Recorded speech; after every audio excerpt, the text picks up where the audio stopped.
Una fuerza que no sale del camino, una masa que se hace notar. La juventud de hoy, un pilar fundamental. Jóvenes de revolución, presente en la batalla y a Cuba ponle corazón.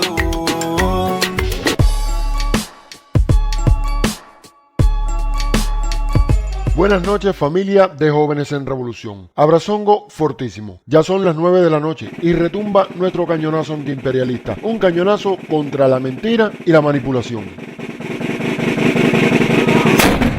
Familia, hoy hablaremos de régimen y de dictadura, pero vamos por paso. ¿Qué significa régimen? Esto es lo que dice la Real Academia. Régimen, sistema político por el que se rige una nación o conjunto de normas por las que se rige una institución, una entidad o una actividad. Sinónimos o afines de régimen, gobierno y administración. Ahora bien, familia, la pregunta del año sería, ¿cuándo y por qué la palabra régimen se convirtió en odio contra Cuba? En el régimen cubano. El régimen ya se está cayendo. Much less to a failed regime. Régimen castrista. Del régimen cubano. Dirigentes del régimen cubano. Pero vamos a ver ahora otra palabrita muy usada desde la mafia miamera y sus medios contra Cuba. Sí, como se lo imaginan, la palabra es dictadura. Pero vamos otra vez con la Real Academia Española. Veamos cómo lo definen aquí. Régimen político que por la fuerza o violencia concentra todo el poder en una persona o en un grupo u organización y reprime los derechos humanos y las libertades individuales. Ah, lo pillo. Ahora que estos términos están esclarecidos, nos preguntamos, ¿alguien ha leído o escuchado que se le llame a los Estados Unidos régimen? Al menos de forma despectiva como lo hacen con Cuba. Pero si ambas tienen un presidente devenido de un partido... ¿y qué quieren? ¿Votaciones presidenciales a boca de urna como hacen en países de Latinoamérica? Pues qué pena con los ignorantes. ¿Los Estados Unidos tampoco lo tienen? Eso es verdad. El problema es que en Estados Unidos hay un bipartidismo prácticamente indestructible. Por ello, los únicos que tienen opciones de ser presidentes son los candidatos del Partido Demócrata y del Partido Republicano. Y aunque en España suena un poco raro decir que el Partido Republicano es el conservador y el Demócrata el que tiene un perfil un poco más progresista. El caso es que en las elecciones tú votas a tu candidato favorito, pero esto no quiere decir que tu voto vaya a contar. ¿Por qué? Pues porque la cosa se decide por quién gana en cada estado y porque realmente el votante elige unos compromisarios en los que delega su voto, no elige directamente el presidente. Me explico, existen 538 compromisarios que conforman el llamado colegio electoral y que salen elegidos en estas elecciones.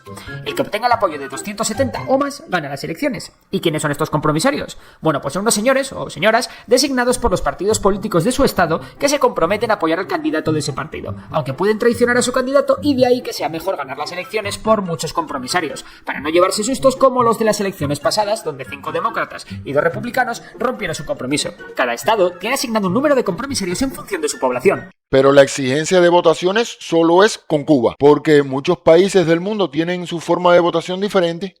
¿Por qué los chinos no eligen a su presidente? Bueno, no es tan simple. China, la segunda economía más grande del mundo, está gobernada por un sistema comunista, específicamente por el Partido Comunista Chino, que ha mantenido el control desde 1949. Este partido controla todos los niveles de gobierno y es el más grande del mundo. ¿Y cómo funciona? Está organizado de manera jerárquica, con un comité central compuesto por 380 miembros, un politburó de 24 miembros y un comité permanente de 7. Este último grupo es el que elige al secretario general del partido, es decir, al presidente de la República Popular China. El concepto de votar es muy diferente al que tenemos en Occidente. Aunque los ciudadanos sí participan en elecciones, lo hacen de manera local, donde eligen a los representantes de las asambleas populares, que a su vez escogen los representantes provinciales y finalmente a los delegados del Congreso Nacional del Pueblo. En resumen, el sistema político chino es muy diferente al que conocemos en muchas democracias occidentales, pero ha demostrado ser efectivo para el país.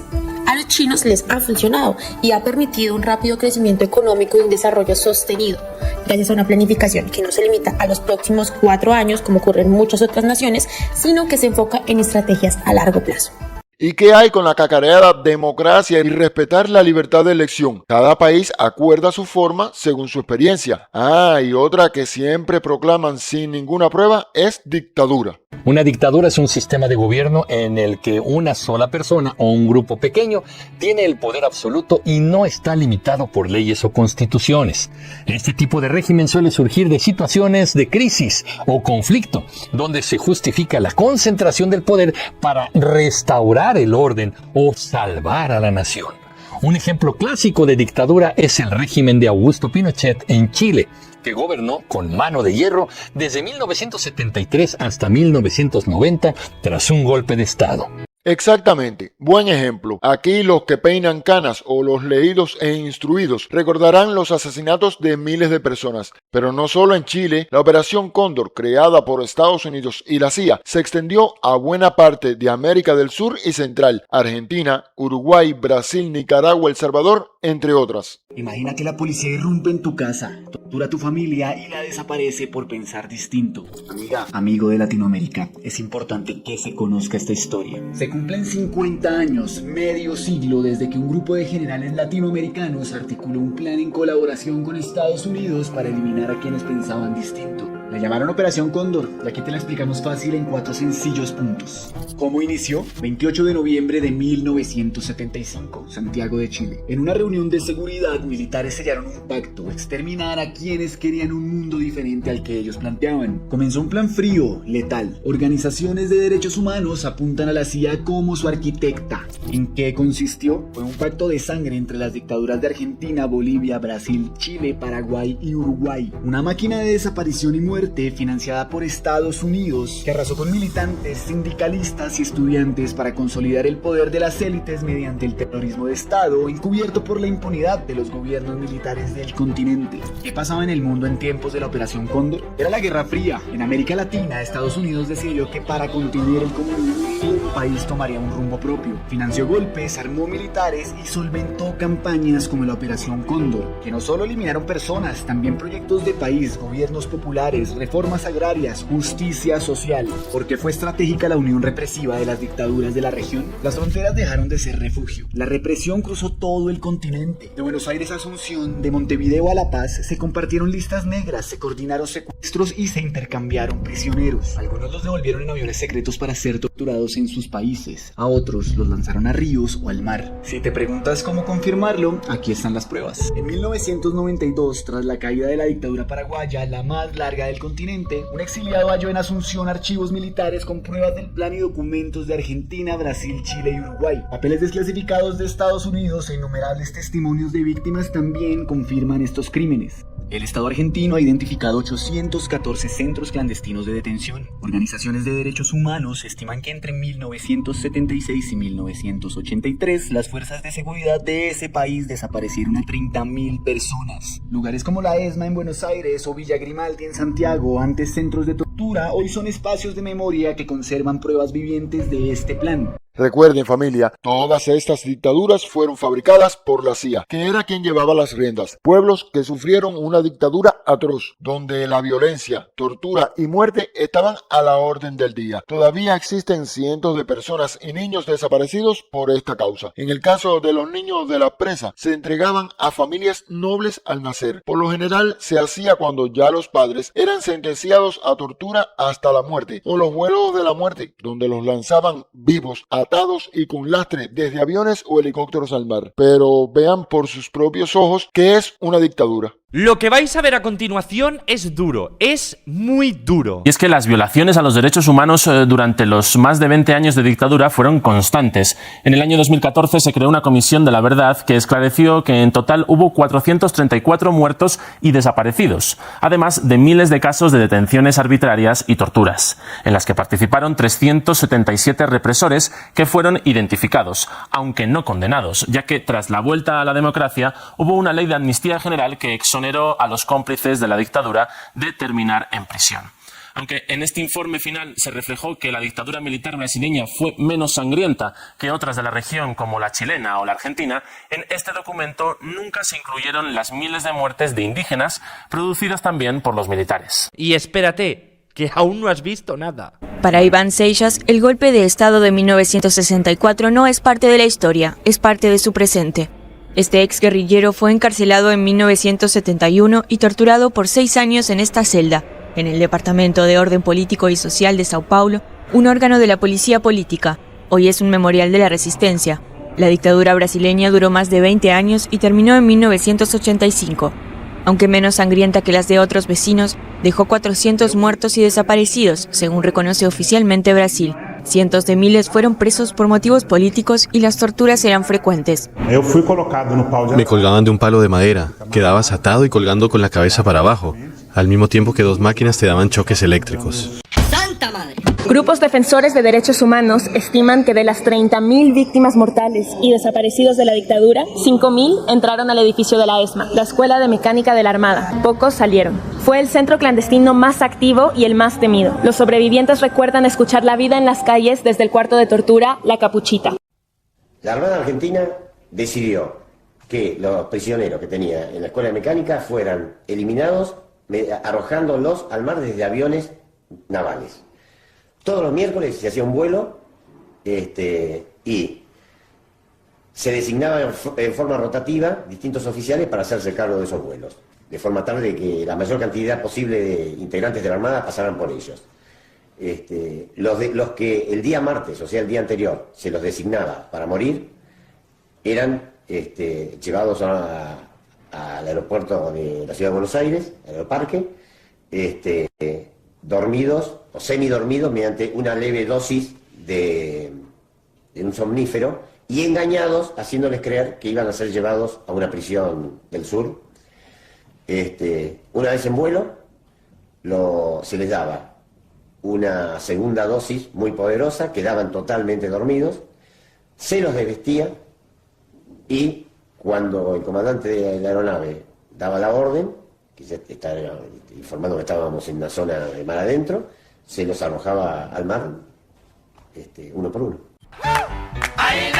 Entonces, ¿de qué dictadura hablan en Cuba? Hay que ser grandemente ignorante. Cualquier hecho que suceda en Cuba, los medios dependientes enseguida te lo magnifican. Pero, por ejemplo, vamos a ponerle el de la finca de los monos hace unos años. ¿Qué pasó ayer en la finca de los Molinos? Resulta que la Juventud Comunista había convocado una actividad para la finca de los Molinos, aparentemente. Fuera de la actividad convocada por la Juventud Comunista, un grupo de jóvenes, o varios grupos de jóvenes, comenzaron una pelea, una trifulca. Quienes participaron, familiares de los que participaron, cuentan que entre esos jóvenes que estaban en la discusión, pues se trata de jóvenes, algunos de los cuales pertenecen a pandillas en La Habana. Esto no es nuevo. El régimen cubano mete la cabeza como el avestruz en el hoyo para no ver la realidad. Cuba, y lo decía el otro día en un post, Cuba se parece cada día más a Honduras que a Europa del Este. ¡Qué más me gallo! Sonso. Hechos como este son criticados en cualquier sociedad, no los justificamos ni excluimos su gravedad. Pero sin embargo, de esto que les vamos a poner ahora, ellos no hablan.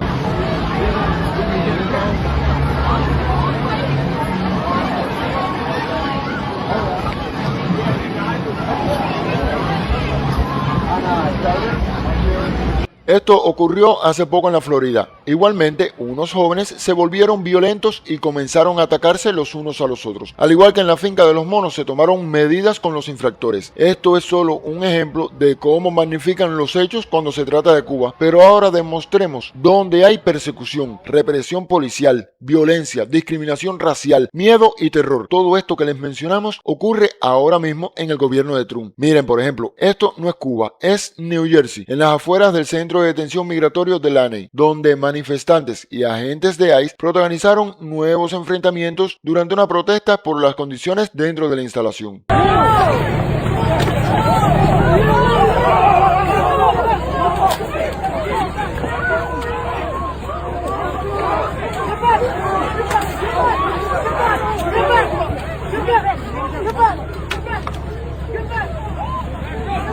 Pero ese no es el único caso. Hey, stay back, stay back. Hey, stay back. Get the fuck off me, cunt! Oh no! I'll come into your family! You fuckers better believe it, you cunt! I will fight you! I will fucking fight you! You cunt! You fucking fight me! Oh no! I will come to you! Oh shit! ¡Qué país!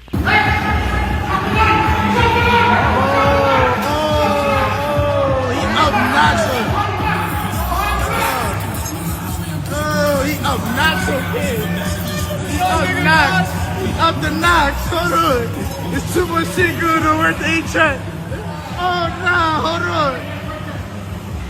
Este país es una mierda. Pero aquí no deja de sorprender. Ya vimos violencia policial como característica determinante, pero ahora veamos otro elemento de cómo se manifiesta la dictadura, y es la discriminación de cualquier tipo.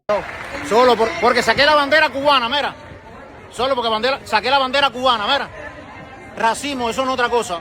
Eso es racismo, mira. Después dicen aquí no es racismo, mira. Mira. Un criminal solo por sacar la bandera cubana. En la grabación de mi hija, solamente eso. Me paré a comprarme un café, como todas las mañanas, normal. Y pago con un billete de $10, loco. Tenía un billete de $10 en la cartera y dije, voy a pagar con esto. Si al final, ¿para qué voy a estar sacando tarjeta? Ni para qué voy a estar pagando con el teléfono. $10 ya, para el carajo.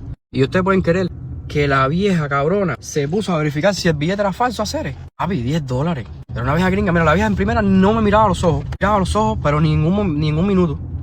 Era todo el tiempo mirando para abajo así. Y yo mirándola. Y de un momento a otro, cuando le pago con los $10, veo que la vieja saca el lapicito ese que tienen ellos para andar jodiendo y dice dinero falso o verdadero. Y rácate le pasa como 2 rayas. No lo gastó nada, fueron como 2. Y yo dije, mira esta vieja, loco, esta talla. Fue como soy más cabrón. Me tenía que dar un vuelto, como 2 pesos y 1 centavo, yo no sé cuánto. Les tiré la mano, no le miré la cara, cogí el dinero, lo apreté y me fui. Yo no me meto en política. Lo único que yo sí te puedo decir, brother, es que desde que Donald Trump entró en el poder, aquí se ha vivido, lo que es por lo menos aquí en Naples, se ha vivido un racismo de pinga. Yo he tenido varias escenas de racismo. ¡Es muy R! Oye, ¿qué es R? Creo que racista. La discriminación del gobierno norteamericano llega a todos los estratos sociales y se ven cosas terroríficas como estas. Noticia impactante. Un mecánico de 42 años huyó de un hospital del norte de Estados Unidos en estado de pánico, gritando que querían extraerle los órganos. Al principio la policía creyó que estaba delirando tras un accidente menor, pero 2 horas después una redada lo cambió todo. El hombre, llamado Mark Delcourt, ingresó por una herida leve, pero su expediente fue modificado a irrecuperable y fue trasladado al área técnica. Las puertas estaban cerradas y las cámaras ocultas. Mark escuchó a 2 personas susurrar: no tiene familiares. Salimos esta noche. Preso del pánico, se arrancó la vía intravenosa, se metió por un conducto de ventilación y escapó. La policía pensó que estaba en estado de shock, pero Mark insistió: todavía hay gente viva ahí dentro. A las 00:47, una unidad especial irrumpió en el sótano. Encontraron a 4 pacientes atados, a una persona tendida en una camilla y una bandeja de instrumentos cubierta de sangre seca. Detrás de una pared descubrieron una sala secreta con 6 refrigeradores médicos no registrados y 28 expedientes marcados con una X roja. La opinión pública estadounidense está conmocionada. El hospital, considerado el lugar más seguro, se convirtió en el sitio más peligroso para los pacientes que no tenían familiares acompañándolo. A mí me da... Según los Centros para el Control y la Prevención de Enfermedades, las mujeres negras de Estados Unidos tienen 3 veces más probabilidades de morir durante el embarazo o el parto que las blancas.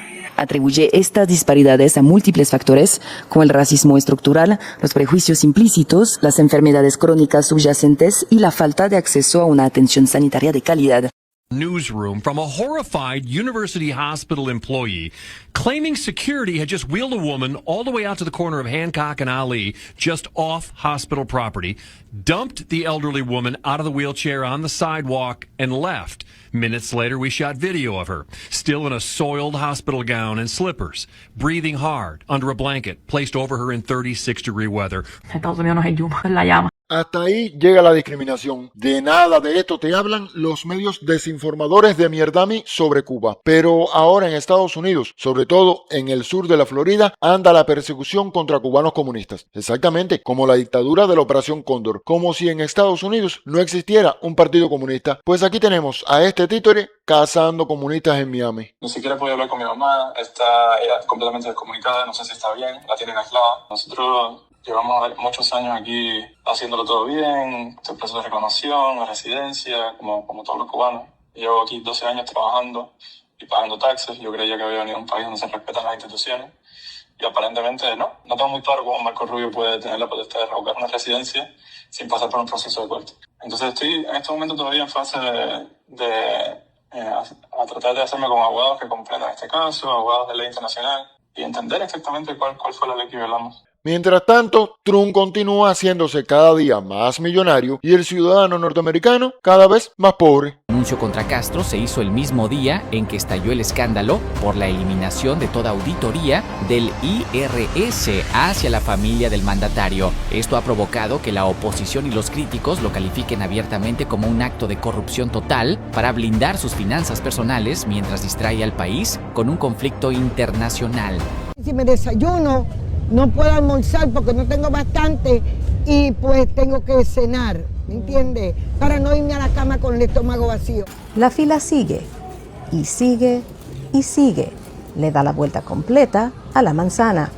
Estaba aquí desde las 9. En el Bronx, decenas de personas esperan por horas para poder llevar comida a casa. Y a nivel nacional, más de 48 millones de personas en Estados Unidos viven en hogares donde no alcanza la comida. 14 millones de ellas son latinas. Pero desgraciadamente en este país funciona así. Todo es dinero, todo es dinero, todo es dinero. No lo dije yo. Bueno, familia, hoy les hemos dado un panorama de lo que se ha convertido Estados Unidos en estos momentos. Y ahora, para terminar, como se ha hecho costumbre, lo haremos con estas palabras de nuestro invicto comandante en jefe, Fidel Castro Ruz. Ha resuelto el capitalismo, no ha resuelto ningún problema. Ha saqueado el mundo, ha dejado toda esta pobreza, ha creado estilos de vida y modelos de consumo que son incompatibles con las realidades.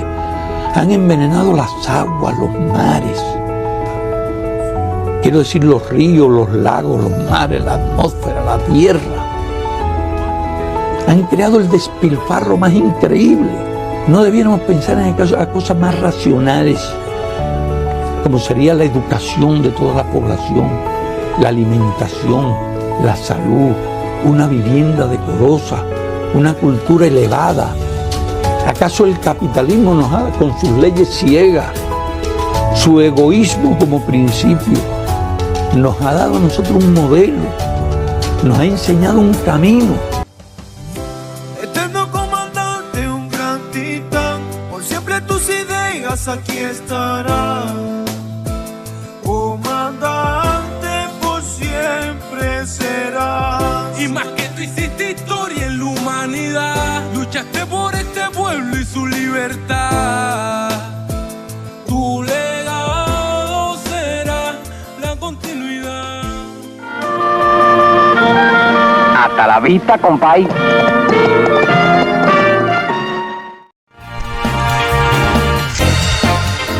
Otaole la yegua, cañón.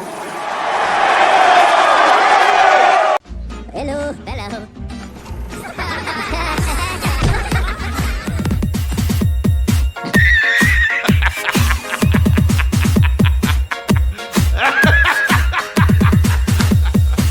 Tú le pegas con la papaya.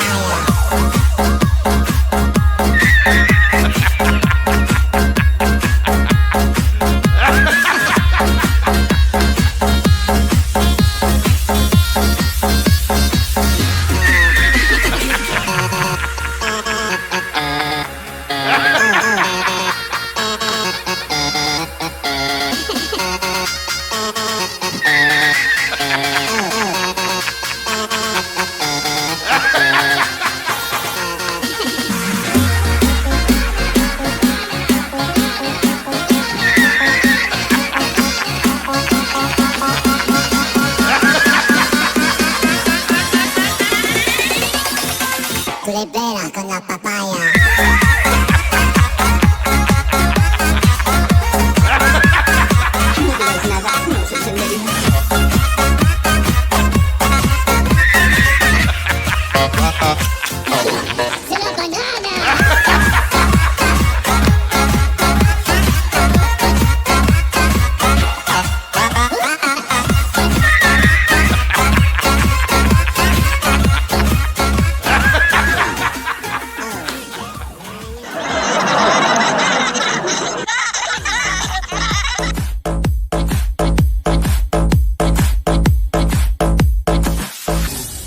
Oh, hello, papagena. Tú le pegas con la papaya.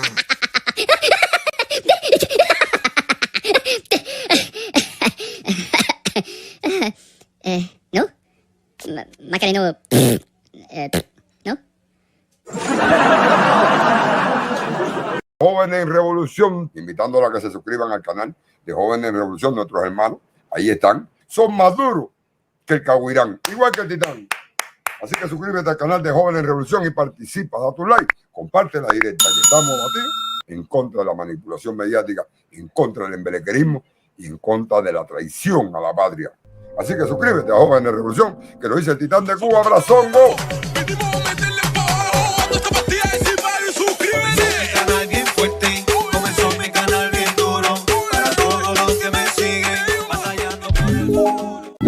especialmente por el presidente que está trabajando muy bien y bastante. Digo, más a veces de la cuenta. Tiene que descansar de vez en cuando igual que usted. Adiós, Canel. ¡A Cuba! ¡Por el corazón!